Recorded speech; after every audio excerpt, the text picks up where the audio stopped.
One thing that I see happen a lot is business owners, they want to put all the eggs in the business basket, and that of course can blow up. So you want to consistently be not only growing your business, but taking some of it out of it and put it into other types of growth type investments, so that if something does happen on the business, which we always hope that it's not going to, there is some other diversity there and things that you can fall back on. His passion is to help business owners improve their personal wealth through helping them save taxes and increase the cash flow their business is providing. Keith Steincamp.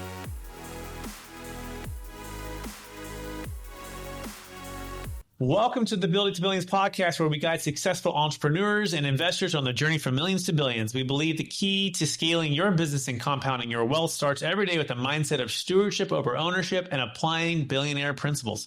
Our ultimate goal: to help you scale and compound your wealth and business so you can give more or all of it away for maximum impact. I'm your host today, Brett Swartz. In every episode, we feature some of the world's top entrepreneurs, millionaires, and billionaires.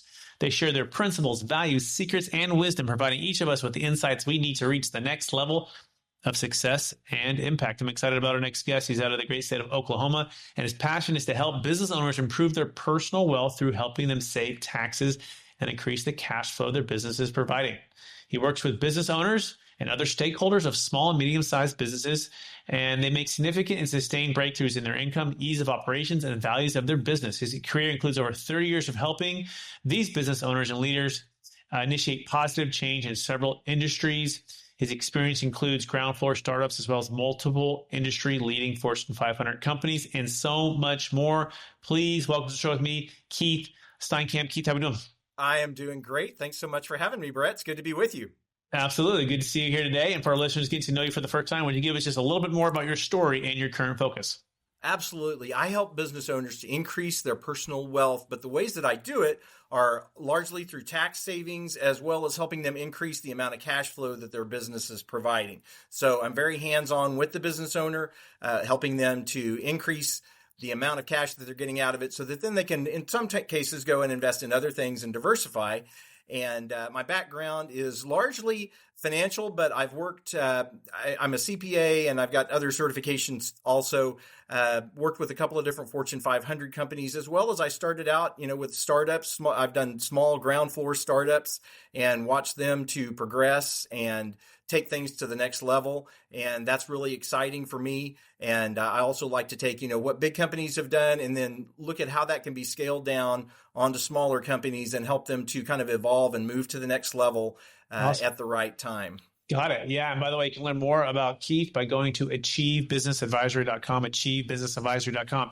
And today we're going to be talking about doing just that, seeing, fractional CFO services that you have, as well as, helping people make great decisions in the today's economic times, with the changing environment, with a lot of unknowns, right? And so that's what we're going to be focusing on today. But before we go there, Keith, I believe we've all been given certain gifts in this life, and the gifts have been given us to be blessing and help to others.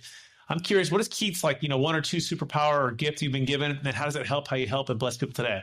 Right. So a lot of what I do is discussions with business owners that are helping them get through the struggles, identify the struggles, and come up with the solutions. So compassion and empathy are very important gifts that I've been given that help me to listen to business owners and figure out what the struggles are, look at the opportunities with them, and then work towards what's the best things that we can be pursuing progress on right now. Sometimes that's because of pain. Sometimes it's because of frustration that they're experiencing. And then sometimes they're business owners that are in businesses that really, I guess you could say, kind of have things together. They're doing a lot of things really well and a lot of things really right. They're typically, type A personalities and achievers, and they're just wanting to make sure that they're not leaving anything on the table. And to them, the real challenge of everything is doing things better. So they want to, provide the best product and the best quality, and be able to reach the best market. And their reputation is very important to them because they're a quality-minded person. So there's kind of two aspects of it. One is, what are the pains that we're experiencing, and what are the frustrations as far as needing breakthroughs, and then also just trying to aspire to their highest level.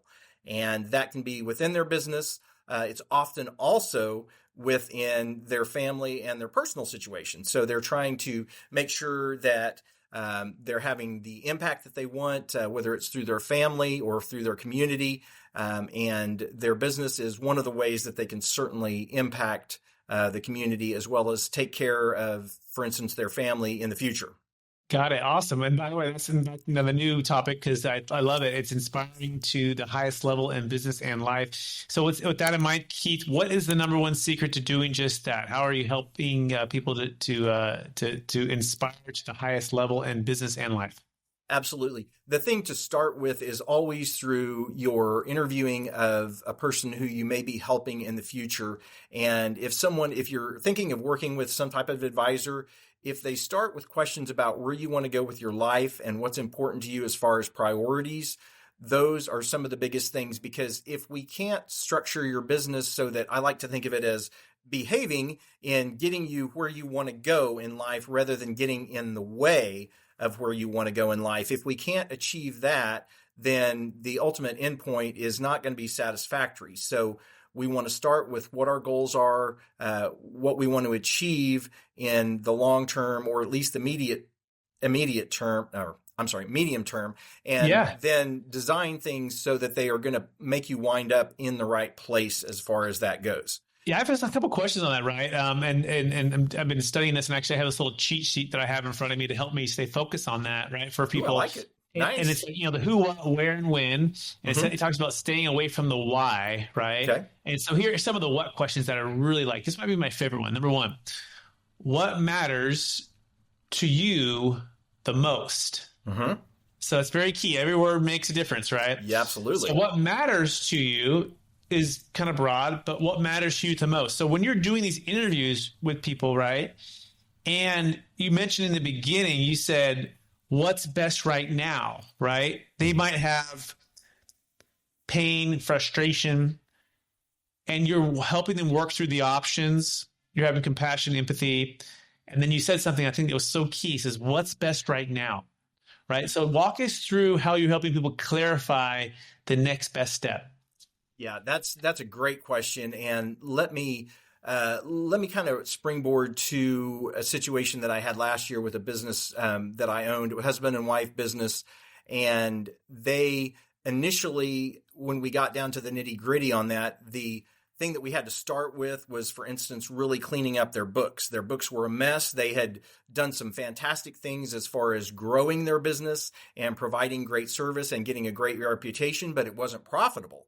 And this is it's a very well-known business, very sound business as far as a lot of the things that they do.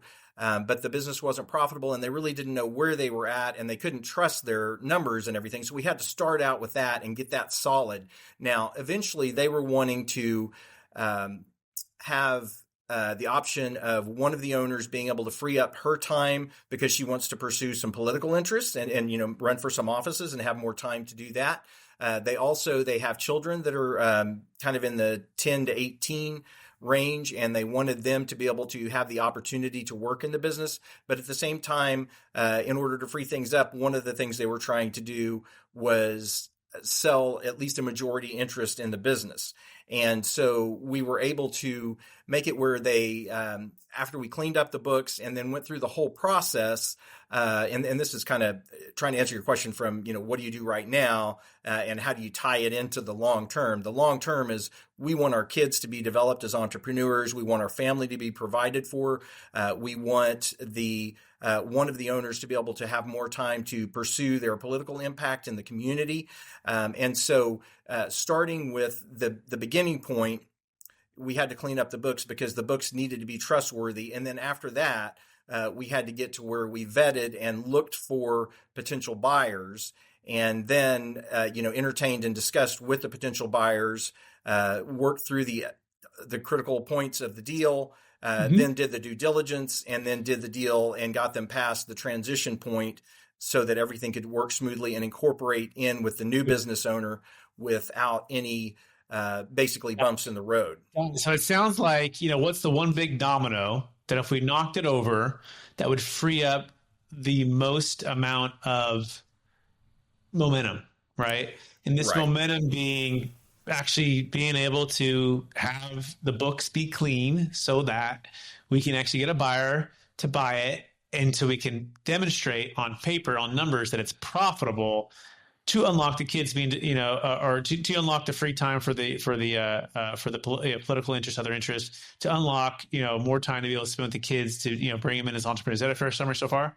It is. And you even have to look at, on those aspirations and everything. With that one, we actually put into the deal that if the older, well, actually, if either of the kids, but it was more likely the older one, if they were able to show significant progress in their leadership within the business, the owners would have the opportunity at some point to buy back part of their interest, so that that child could play a more, that child definitely be an adult, by that point would be playing a more pronounced interest, and they would have an opportunity to enjoy the profits and enjoy what that child is doing in the future. So got it. So development for the kids, development for the kids, structure right? Some of those things where you start out with what your aspirations are, and then structure in things that are going to support that in the future.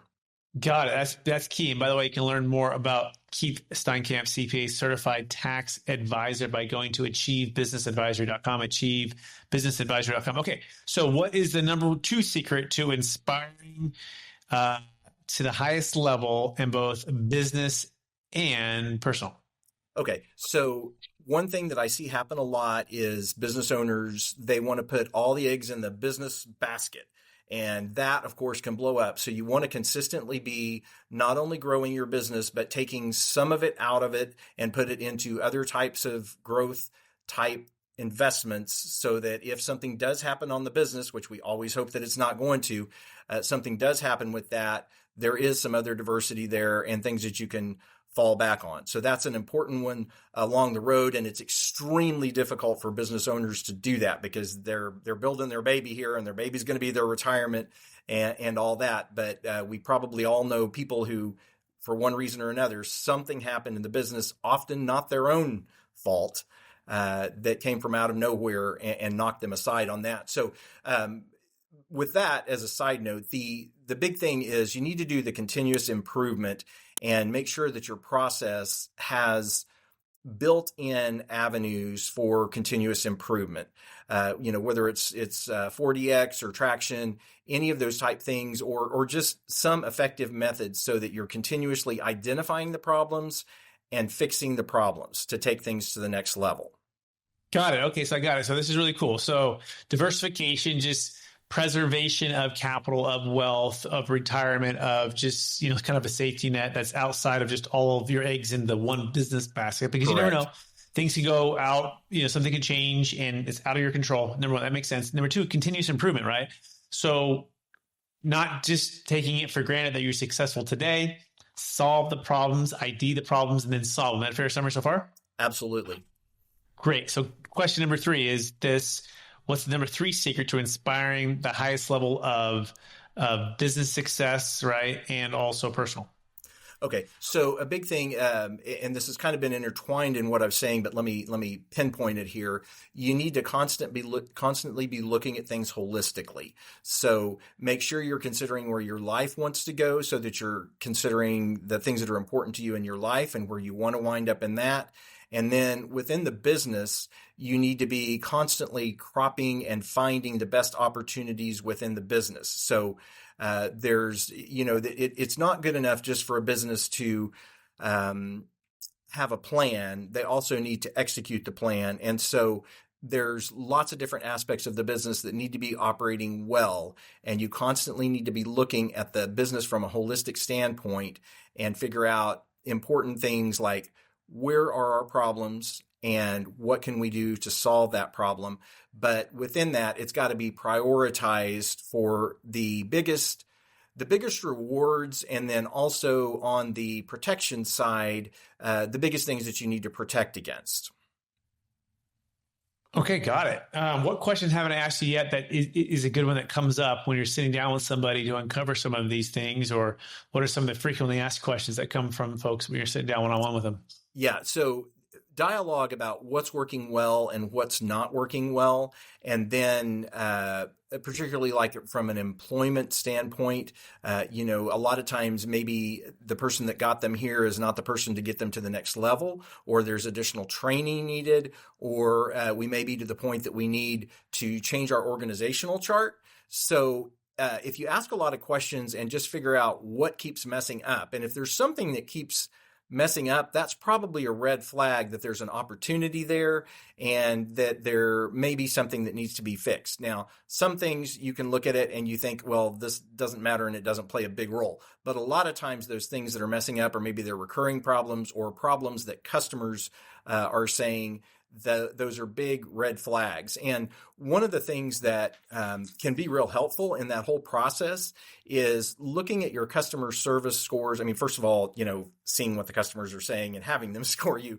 But customer satisfaction scores, they're not really just a trophy. I mean, yes, we want to be able to say we've got great customer service scores, but when the customers provide us some type of feedback that's not perfect, we want to be looking at that. And we actually want to quantify the amount of complaints that we get regarding any particular type of subject. So if we're a big company, we've got to keep track of the different things that the customers are saying, but we also want to classify them and be getting some kind of quantification. So like, say we've got like a hotel or something like that, and we constantly are having heating and air problems. Okay, so you want your customer service quantification to first of all flag that and identify it so that it gets up to the leadership, and the leadership determines that that's an issue. And then you want to constantly be solving those problems. So whatever the top problems are, you want to be solving those. You want to be figuring out what the top problems are and making sure you solve those. And don't give up until you've done everything that you can to fix those things that are most recurring pain points for the customers. Got it. Okay, excellent. So let's shift a little bit here, Keith. So someone might be exiting the business, right? And now they have this huge capital gains tax, right? Mm-hmm. You use a CPA, and they're coming to you like, Keith, wait, so you got my books in order, you got my systems in order, you've got me helping me clarify my vision and everything else, but I'm going to sell my business for $5, $10, $15, $20 million. Mm-hmm. But now this huge capital gains tax. So you're a certified tax advisor. Let's do role play, right? So, Keith, I've got $3-4 million of tax if I sell this thing for $10 million. What are your thoughts on that? How are you going to help me? Right. So you need to look at how quickly you need the money and what you want to do with the money. What's the next step? So is there real estate involved? If there's real estate involved, there's different things that you can do. 1031 can be one, but there's other things. There's also things like different types of trusts that can be established where you can get the payout over time. And the advantage there, or one of the advantages there, being that you're going to minimize your taxes each year, because if you can get it below the maximum capital gains tax rate, then you're going to be, in a lower rate each year. And so there's important things about, how soon you need the money, what you want to do with the money. Can it be rolled over into another type of project, or are you just trying to diversify and, you're kind of set and you're just trying to be in a protectionist standpoint? Some people, the important things are they're trying to use their current business in order to feed other businesses, or they may be cashing out of the business in order to do something else. And so in that case, you want to make sure that the new business is set up for success, and you can structure it properly. Another thing that really is important during that whole process is looking at what you're talking about and the capital gains options early, because it takes time. Under the deal, there's pressure to get the deal done, and you don't want to scare off the seller, and you don't want them to get cold and get uninterested in everything. But at the same time, you need to be looking in the beginning at what the capital gains options are, because if you don't, you'll get so preoccupied with the deal that you'll wait till the last minute on how you're going to handle the capital gains, and you'll run out of time for some of these strategies. The worst case scenario is, you come in and you say, I sold my business, everything's done, I've got this money here, what am I going to do with it? That can be a big disaster. because a lot of the options go away. And that's one of the important things just in taxes in general, even not only for capital gains, but just as a good rule, is if you can be proactive and identify the options that are out there, some of them take time to get set up. And it's not just because, the IRS says so. It's also you have to have the right legal team in place. You have to have people that know how to structure those things. You have to get the right advice on it, because all these things, success is in the details. It's possible to be successful, and it's possible to defer and in some case eliminate the capital gains, but the options for that go way down the longer you wait to address how you're going to handle that. Very well said. Yeah. Wow. And I would say success is in the implementation of the details, right? Mm-hmm. Right. We're way past the information age. We're now in the implementation age, and those who can implement with the right teams in place in a really, like you just said, like timely way, because as soon as you close, it's over, right? It's constructive receipt, capital gains tax. And there's a couple things you might do a cost seg in the same year, like bonus depreciation. You might be get, there's a little bit of that strategy there. But I love the way you said that, figure out, what, motivation for selling, desire for selling, or where do you want to move the money? What's next step? What is it? How's it do with life? What's your life going to look like? Are you wanting to diversify? What's the real intent for this? Are you willing to roll it into another business, another real estate deal? Understand that and then get prepared, right? Plan. I call it building a capital gains tax exit plan, right, Keith? That's perfect. And we actually wrote a book on it, right? And that's the key here, that you got to build a team and you got to have a plan. And you got to set it up prior to, and if you do that, man, like think about it. You might build a business for 5, 10, 15, 20 years, blood, sweat, and tears. And you're going to sell it for $10 million. And the government's going to take 20 to 30, maybe 40%, depending on if it's a C Corp, S Corp, LLC, depending on what state you're in, depreciation, recapture. Think about that, right? And if you just spent 5 hours with someone like Keith setting up, or someone like me setting up a strategy, right? Man, there's an extra 20, 30, 40. I mean, it's just my mind explodes, right? But the worst calls, you're right, are they're like, hey, I sold it. I actually got a call yesterday. I sold it 3 months ago. Can I help? I'm like, oh. I said, no, not with our strategy, but there's another one that we could use. We could do some cost seg bonus depreciation, but it's going to be a passive deal, and but it's a real estate opportunity. And yeah, so the key is explore. But if you wait until the 2024 runs out, now it's too late for sure, right? You got to have it in the same calendar year. So it's always looking at timing. Any other feedback on that, Keith? What you said is exactly perfect and so important. So I love the concept that you're talking about of having a team to address it. You want to start early, and the people that you use for that may not be the same team that you usually use. It may not be your normal attorney. It may not be your normal CPA. They may not do a lot of this, and that may not be kind of what their focus is. I mean, do they focus on owners who are trying to sell? And part of a well-run business is having the business where everything is in place. So if the opportunity came up, you would be able to sell. And I find it's really common with business owners that they're not quite sure when they want to sell, but they maybe want to keep the options open. Every once in a while, you find somebody that's like, I'm ready to sell and get rid of this thing right now. And, that's all good. But a lot of times they just want to keep control of it. It's like, I want to have my business ready to sell. If I get an offer, great. If not, I'll hold on to it for a while.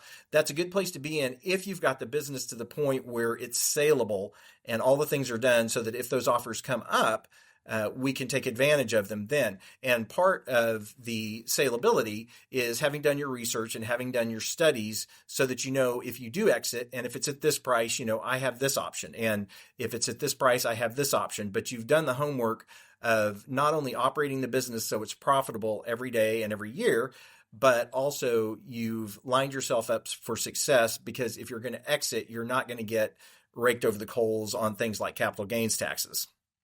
Yeah, you nailed it. And by the way, speaking with Keith Steincamp, CPA Certified Tax Advisor, you can learn more about him by going to achievebusinessadvisory.com, achievebusinessadvisory.com. He's going to help you with the process of listening, getting clarity, and providing a plan to move forward to get results with accountability. You need a Keith. You need the wisdom. You need the experience on your team. The thing I had came to mind, Keith, was great. I think you said it really well. You said the people that maybe have got you there may not be the same to take you where you want to be, right? Mm-hmm, And mm-hmm. I use the analogy of I played basketball in college and I had ACL reconstruction surgery, Mm-hmm. and so, my family practitioner was not the same as the surgeon, who did thousands of surgeries Mm-hmm. and did, Chris Webber's knee and put it all back together. That was the surgeon who did my knee. My family practitioner was not that person, and that's okay, Right. right? It's interesting though, because we present capital gains tax exit plan strategies to people, and then they go back to their family practitioner, their local CPA, nothing wrong with that, who's done all of their tax preparation, all of their all of the deductions, different things. A lot of, I say, the general tax work. Sure. But this becomes a specialized thing, right? But the emotions Absolutely. are high. The timing is like, let's say 30 days to go, and all of a sudden they're going and they're saying, "Hey, Mr. CPA, does this work?" And you're like, "Well." They may have not have heard of it before. Right. They may not have had a client do it before. Yes. So walk us through how you help the client move from general practitioner to specialist and these 30-day type of situations. Yeah, exactly. And that's pretty common. You may have to address those things with the seller because they're not used to these things. And so it's just pointing out tactfully we may need to look at some things that are a little bit different than normal and explore some options that are a little bit different and more out of the mainstream from what we're used to when we're doing just, say like our taxes year in and year out. This is a different phase, and there's some different options that are out there that we really need to make sure we give fair weighting to and fair research for. And so there's some people that typically maybe deal in these things more often than not. And we can look to some of those people, and I've got some contacts that are helpful for that. And so we can talk to those people. And in some cases, it's very challenging because the CPAs or the tax person that they've worked with may not have introduced them to a lot of concepts and principles, and they may not have spent a lot of time together talking about these things. That's one of the common things that you see in talking with people about their CPA relationship is, maybe they feel like they don't get to spend enough time with them. They don't give them enough ideas, those kind of things. So I kind of try to incorporate it in, throughout the year. We're talking about those things and planning those things so that you can get them executed and getting them executed in a timely manner. But before that, you even have to identify the concepts and help the business owner to be comfortable with those concepts and help them figure out, is this something you're comfortable with or something you're not comfortable with? Here's some options. It seems like this one makes sense. What do you think? What questions do you have? So that we can explore some new things. Great. I love it, Keith. Yeah, that's a great answer. And it's really opening up the conversation, open up their to ideas that are a little bit outside the mainstream, and then giving fair weight and fair assessment of it. So very cool. We're running out of time. Are you ready for the lightning round? We are ready for the lightning round. All right. Know what you know. know what you know now, Keith. If you go back to your 20-year-old self and you can sit down with the person you most admire, what's the one or two gold nuggets that would he would tell you or she would tell you that would save you the most time, hundreds of hours, maybe putting in thousands of more dollars in your pocket? Yeah, definitely learning more about the investment side. I mean, like I had the fortune of being an investment analyst early in my career, and I learned good things through that. I would recommend that kind of stuff and pursue that more. Learn about different types of investments, how the investments make money, how you get into them, how you get out of them, how you find people who can help you, and just learn about different types of investments, particularly real estate, because a lot of people that are wealthy, they invest in real estate. So the more you can learn, not just about, say, like operating something or running a business, that's vitally important, but also what types of investments should we be in that are going to make the most sense, and learns the ins and the outs of those so that you're educated about those type of things. Fantastic. Question number 2, what's the number one book you've recommended or gifted the most in the past year? Okay, so there's a book called How Good Humans Sell by Catherine Brown. And it has some really good concepts for, it's kind of her concept is sell without the sleaze. So a lot of times salespeople, when they're selling, are shy about being confident in their product and their offerings. And part of that could be that the product is bad, but a lot of times the product is very good. but how do you get confidence in presenting the options that are out there and being confident in the sales process? Because I like to think of sales as you're helping people to make a good decision. And so if that's what your heart is, and you can get the mindset and the mentality to remember those type of things, you're going to be much better off. Perfect. Question number 3. What are you most curious about right now? I'm really into trying to learn new ways that we can help people. I mean, I'm always just trying to learn new concepts and new ways and kind of look at the puzzle of, here's the situation that this person's in, here's all the pieces of it. How can we fit these together so that they work the best and work together? Excellent. Next question. Number 1 leadership quote or theme that you strive to live by. I like the concept of initiating positive change. So one of the things that I always want to be trying to do is not just accept the status quo in cases where it's best not to have the status quo. Sometimes the status quo is working fine. If that's the case, maybe leave it alone and it's all good. But in most cases, we need to be looking for ways that we can identify where the challenges are and then initiate a conversation to help with that, whether it's with a business owner or in our personal life or whatever, so that we can try to help improve things. Excellent. And last question, which is kind of the thesis of the podcast, which is practicing a mindset and habits of stewardship over ownership. Mm-hmm.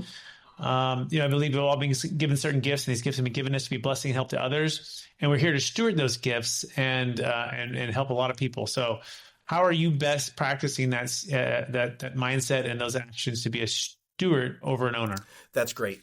Basically getting to the heart of the matter, really trying to find out where the struggles are, where the fears are, where the insecurities are, where the opportunities are, and then helping them have the information and the confidence to move forward on those things. Fantastic. Hey, Keith, it's been more than a pleasure to have you on the show. I'm so glad we were able to connect today.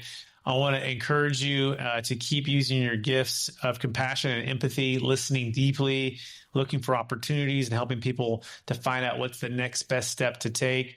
Thank you for serving in the tax world. I feel like the tax people are on the front lines of the what I call the reverse Tea Party, right? Where we're fighting, for the freedom of America in some ways. Absolutely. For the next 20 years, with the largest wealth transfer in the history of the planet.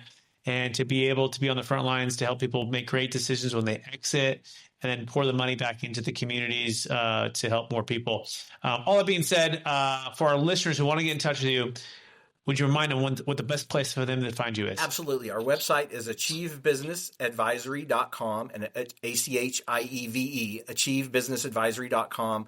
You can email me at keith@achievebusinessadvisory. I'll even give you my personal number, 405-317-4161. And you can set up a discovery call on our website. Love to visit with you and see if we can help you and see if we're a good fit for you. Awesome. Keith Steincamp, everybody, CPA certified tax advisor. And also all of our listeners, I want to thank you for listening to another episode of the Build It to Billions podcast, again, where we guide successful entrepreneurs and investors on their journey from millions to billions. We believe the key to scaling your business and compounding your wealth starts every day with a mindset of stewardship over ownership and applying billionaire principles. And our ultimate goal is to help you scale and compound your wealth and your life so you can give more or all of it away for maximum impact. I want to encourage you to take action today.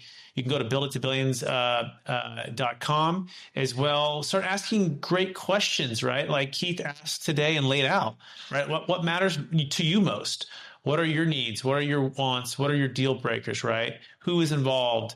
Where do you want to be in a year? What's the biggest thing for your life moving forward? Take action on these. Write these things down and clarify, because clarity is power. The more clear you can be on those things that you want and where you're going to make an impact, the more it can pull you in that direction. So take action today. Appreciate everyone listening, and we'll talk to you everyone again real soon. Bye.